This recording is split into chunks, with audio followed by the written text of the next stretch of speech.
കാനഡയിൽ ഖലിസ്ഥാൻ തീവ്രവാദികൾക്കെതിരെ നടപടിയുമായി അധികൃതർ മുന്നോട്ടു പോവുകയാണ്.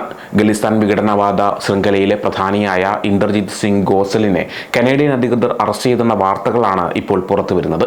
ഇയാൾ ഇന്ത്യ ഭീകരനായി പ്രഖ്യാപിച്ച ഗുർപത്വന്ത് സിംഗ് പന്നുവിന്റെ അടുത്ത അനുയായിയാണ്. ഇന്ത്യയും കാനഡയും തമ്മിൽ നടന്ന ഉന്നതതല സുരക്ഷാ ചർച്ചയ്ക്ക് ശേഷം ഇന്ത്യയുടെ നിരന്തരമായ സമ്മർദ്ദത്തെ തുടർന്നാണ് അറസ്റ്റ് എന്നാണ് സൂചന. 36-കാരനായ ഇന്ദർജിത് സിംഗ് ഗോസൽ ബ്രാംപ്ടൺ സ്വദേശിയാണ്. 6 ഫോർ ജസ്റ്റിസ് തലവൻ ഗുർപത്വന്ത് സിംഗ് പന്നുവിന്റെ പേഴ്സണൽ സെക്യൂരിറ്റി ഓഫീസറായിരുന്നു ഇയാൾ. പന്നുവിനെ ഇന്ത്യയുടെ ആഭ്യന്തര മന്ത്രാലയം ഭീകരനായി പ്രഖ്യാപിച്ചിട്ടുണ്ട്.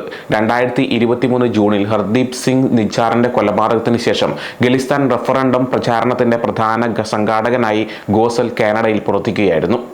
ഖലിസ്ഥാൻ അനുകൂലികൾക്ക് കാനഡയിൽ അഭിപ്രായ സ്വാതന്ത്ര്യം അനുവദിച്ചിരുന്നു. എന്നാൽ ഈ അറസ്റ്റ് കാനഡയുടെ നിലപാടിൽ മാറ്റം വരുത്തുന്നതിന്റെ സൂചനയാണ്. ഗോസലിനെ ഒട്ടാവയിൽ നിന്ന് ആയുധങ്ങളുമായി ബന്ധപ്പെട്ട കേസുകളിലാണ് അറസ്റ്റ് ചെയ്തതെന്ന് രഹസ്യാന്വേഷണ വൃത്തങ്ങൾ അറിയിച്ചു. ഇന്ത്യയുടെ ദേശീയ സുരക്ഷാ ഉപദേഷ്ടാവ് അജിത് ഡോവലും കനേഡിയൻ പ്രതിനിധി നതാലി ഡ്രൂയിനും തമ്മിൽ 2025 സെപ്റ്റംബർ 18 ന്യൂഡൽഹിയിൽ ഒരു കൂടിക്കാഴ്ച നടത്തിയിരുന്നു. ഈ ചർച്ചകൾക്ക് ശേഷമുള്ള ആദ്യത്തെ പ്രധാന നടപടിയാണ് ഗോസലിന്റെ അറസ്റ്റ് എന്ന് രഹസ്യാന്വേഷണ വൃത്തങ്ങൾ പറയുന്നു. ഇന്ത്യയും കാനഡയും തമ്മിലുള്ള സുരക്ഷാ സഹകരണത്തിൽ ഒരു പുതിയ തുടക്കം കുറിക്കുന്നതിന്റെ ഭാഗമായാണ് ഇതിനെ വിലയിരുത്തുന്നത്.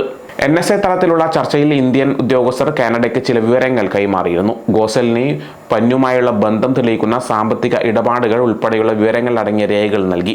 ഈ വിവരങ്ങളുടെ അടിസ്ഥാനത്തിൽ കാനഡ അധികൃതർ തീവ്രവാദ ശൃംഖലകൾക്കെതിരെ നടപടിയെടുക്കാൻ നിർബന്ധിതരാകുകയായിരുന്നു. ഇരു രാജ്യങ്ങളും തമ്മിലുള്ള ബന്ധത്തിൽ ഒരു പുതിയ അധ്യായം തുറക്കുന്നതിനുള്ള സഹകരണമാണ് ചർച്ചയിൽ നടന്നത്.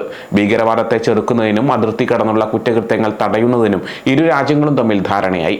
സുരക്ഷാ സഹകരണം ശക്തിപ്പെടുത്താനും നിലവിലുള്ള സഹായ സംവിധാനങ്ങൾ മെച്ചപ്പെടുത്താനും തീരുമാനിച്ചെന്നാണ് റിപ്പോർട്ട്. ഗോസലിനെ ഇതിനു മുമ്പും കനേഡിയൻ പോലീസ് അറസ്റ്റ് ചെയ്തിട്ടുണ്ട്. 2024 നവംബറിൽ ഗ്രേറ്റർ ടൊറന്റോ ഏരിയയിലെ ഒരു ഹിന്ദു ക്ഷേത്രത്തിൽ നടന്ന ആക്രമണവുമായി ബന്ധപ്പെട്ട് ഇയാളെ അറസ്റ്റ് ചെയ്തിരുന്നു. ഖലിസ്ഥാൻ തീവ്രവാദികൾ ഹിന്ദു കനേഡിയൻ ഭക്തരെ ആക്രമിക്കുകയും കോൺസുലാർ ക്യാമ്പ് തടസ്സപ്പെടുത്തുകയും ചെയ്തിരുന്നു.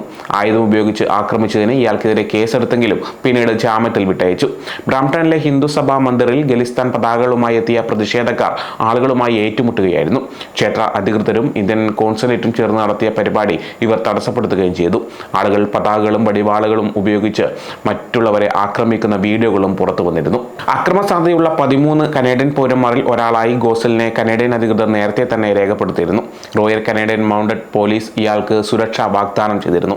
എന്നാൽ തന്റെ പ്രവർത്തനങ്ങൾക്ക് തടസ്സമുണ്ടാകുമെന്ന കാരണത്താൽ ഗോസൽ അത് നിരസിക്കുകയായിരുന്നു. 2024 ഓഗസ്റ്റിൽ RCMP ഉദ്യോഗസ്ഥർ ഗോസലിന് ജീവന് ഭീഷണിയുണ്ടെന്ന് മുന്നറിയിപ്പ് നൽകിയിരുന്നു. ഏതാനും ആഴ്ചകൾക്കുള്ളിൽ കൊല്ലപ്പെടാൻ സാധ്യതയുണ്ടെന്നും അവർ ആവർത്തിച്ചു. 2025 സെപ്റ്റംബറിൽ പുതിയ വിവരങ്ങളുമായി അന്വേഷണ ഉദ്യോഗസ്ഥർ വീണ്ടും ഗോസലിനെ സമീപിച്ചു.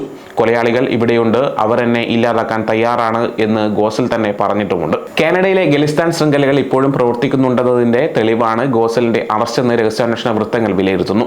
ഇന്ത്യ നൽകിയ വിവരങ്ങളുടെ അടിസ്ഥാനത്തിൽ കാനഡ നടപടിയെടുത്തത് ഒരു നല്ല മാറ്റമായി ഉദ്യോഗസ്ഥർ പറയുന്നു. ദേശീയ സുരക്ഷാ ഉപദേഷ്ടാവ് അജിത് ഡോവലിന്റെ നേതൃത്വത്തിൽ നടന്ന ചർച്ചകളാണ് ഇതിലേക്ക് വഴിതെളിച്ചത്. ഇന്ത്യൻ ഏജൻസികൾ രഹസ്യ മീറ്റിംഗുകളിൽ വിവരങ്ങൾ കൈമാറിയിരുന്നു. സിംഗപ്പൂരിൽ വെച്ചും ചർച്ചകൾ നടന്നിട്ടുണ്ട്. ഇതിന്റെ ഫലമായി കാനഡ ആദ്യമായാണ് ഇത്രയും ശക്തമായ നടപടിയെടുക്കുന്നത്. ഗുർപത്വന്ത് സിംഗ് പന്നുവിന്റെ അടുത്ത അനുയായിയാണ് ഗോസൽ. 2020 ജൂലൈയിൽ പന്നുവിനെ ഇന്ത്യ ഭീകരനായി പ്രഖ്യാപിച്ചു. SFJയെ 2019 തന്നെ ഭീകര സംഘടനയായി പ്രഖ്യാപിച്ചിരുന്നു. SFJക്കും പന്നുവിനുമെതിരെ 100-ലധികം കേസുകൾ രജിസ്റ്റർ ചെയ്തിട്ടുണ്ട്. ഇതിൽ 60 കേസുകളും പഞ്ചാബിലാണ്. SFJ വിഘടനവാദ പ്രവർത്തനങ്ങൾ പ്രോത്സാഹിപ്പിക്കുകയും പല രാജ്യങ്ങളിലും ഖലിസ്ഥാൻ റഫറൻഡങ്ങൾ സംഘടിപ്പിക്കുകയും ചെയ്തിരുന്നു. കാനഡയിലെ ഈ പ്രവർത്തനങ്ങൾ ഏകോപിപ്പിച്ചത് ഗോസലാണ്. ഇയാൾ അടുത്ത കാലത്ത് വാൻകൂവറിലെ ഇന്ത്യൻ കോൺസുലേറ്റ് വളയുമെന്ന് ഭീഷണിപ്പെടുത്തുകയും ചെയ്തിരുന്നു. ഇന്ത്യയുടെ സുരക്ഷാ ആശങ്കകളോടുള്ള പ്രതികരണമാണ് ഈ നടപടിയെന്ന് കനേഡിയൻ ഉദ്യോഗസ്ഥർ സമ്മതിക്കുന്നുണ്ട്. പ്രധാനമന്ത്രി മോദിയുടെ കൽഗറി സന്ദർശന വേളയിൽ കണ്ടെത്തിയ $20 ബില്യൺ വ്യാപാര ഊർജ്ജ സാധ്യതകൾ ഉൾപ്പെടെയുള്ള ബന്ധങ്ങൾ മെച്ചപ്പെടുത്താൻ കാനഡ ശ്രമിക്കുന്നുണ്ടെന്നാണ് സൂചന. വിദേശത്തുള്ള തീവ്രവാദികൾക്കെതിരെ നടപടിയെടുക്കാൻ പാശ്ചാത്യ സർക്കാരുകളെ പ്രേരിപ്പിക്കാൻ ഇന്ത്യക്ക് സാധിച്ചു. ഇതിനായി നയതന്ത്ര രഹസ്യാന്വേഷണ സുരക്ഷാ മാർഗങ്ങൾ ഉപയോഗിച്ചു. തീവ്രവാദികൾക്കെതിരെ ശക്തമായ നടപടിയെടുക്കാൻ സാധിക്കുമെന്നും ഇത് തെളിയിക്കുന്നുണ്ട്. കാനഡയുടെ ക്രിമിനൽ കോഡ് പ്രകാരം Babbar Khalsa international Sikh youth federation എന്നീ സംഘടനകളെ ഇന്ത്യ ഭീകര സംഘടനകളായി പ്രഖ്യാപിച്ചിട്ടുണ്ട്. ഈ ഗ്രൂപ്പുകൾ ഏതെങ്കിലും പ്രത്യേക സംഘടനയിൽ ബന്ധമില്ലാതെ ഖലിസ്ഥാൻ ആശയത്തെ പിന്തുണയ്ക്കുന്ന വ്യക്തികളിലൂടെയാണ് പ്രവർത്തിക്കുന്നത്. 2025 സെപ്റ്റംബറിലെ കനേഡിയൻ സർക്കാർ റിപ്പോർട്ടിൽ ഖലിസ്ഥാനി ഭീകര ഗ്രൂപ്പുകൾ രാജ്യത്തുണ്ടെന്നും അവർക്ക് കാനഡയിൽ നിന്ന് സാമ്പത്തിക സഹായം ലഭിക്കുന്നുണ്ടെന്നും സമ്മതിക്കുന്നുണ്ട്.